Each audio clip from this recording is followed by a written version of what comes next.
the gardener, that's our expert, Jimmy Rocket Where? from Bug Juice Gardens. Where? So if you'd like to give us a call, you can call in now, 741-WBRC, 741-9272. What's up with the bonsai here? Well, that's a subliminal, but now you've made it the main project. Oh, okay, so then I won't bring it up again. We're talking about that again All right. soon. Well, Jimmy, guess what? We got Jimmy calling in from Northport. Amazing name. He's talking about blueberry bushes. Jimmy, hey, welcome in, and what's your question?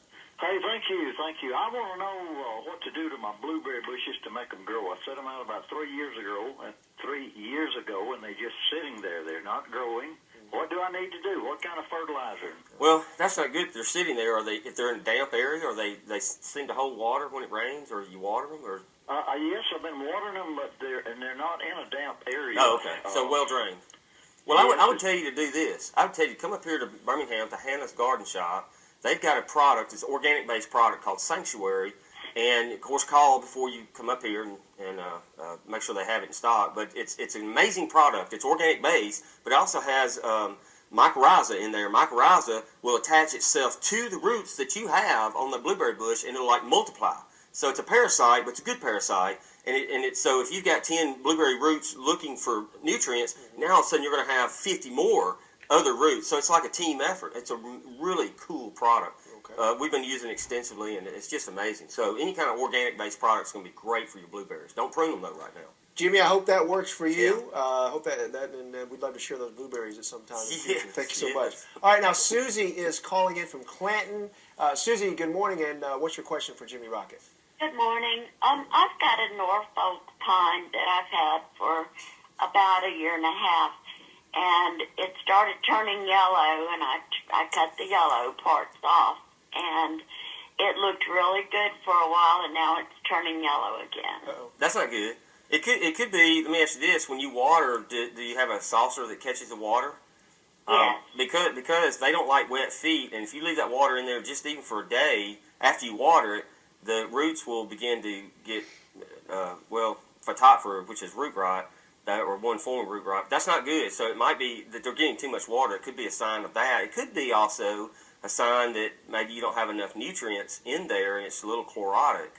Yeah, it might need to be repotted with fresh soil. Well, probably. It wouldn't hurt to do that, but it's probably telling you. It's either going to tell you it's too much water or it's a nutrient deficiency.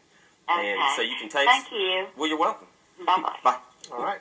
All right, Cindy is calling in from Indian Springs. Cindy, good morning to you. Good morning, Cindy. Good morning. Hey, what's your question for Jimmy?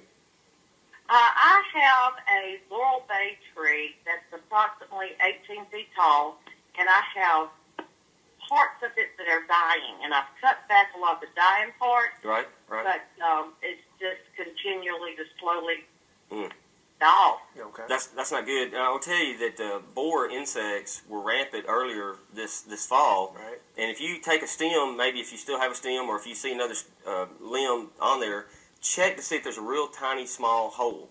Little tiny hole, but it looks like you took a drill and drilled into that. It's going to be real round. And it could be that it has borer insects, and they're boring through that limb, and that stops the nutrients or water going on out to the end of it, and that's when you get dieback. And so that could be, you could have borers, and I've just seen the plethora of borer insects getting on everything. So I would tell you to look at the base of the dead limb. Look all up and down that stem, particularly closer to where it's connected to the tree, and see if there's a little tiny pinhole in there. All right. Well, hope that helps. All right, then Sharon's now calling in from Hoover. Sharon, good morning to you. What's your question for Jimmy?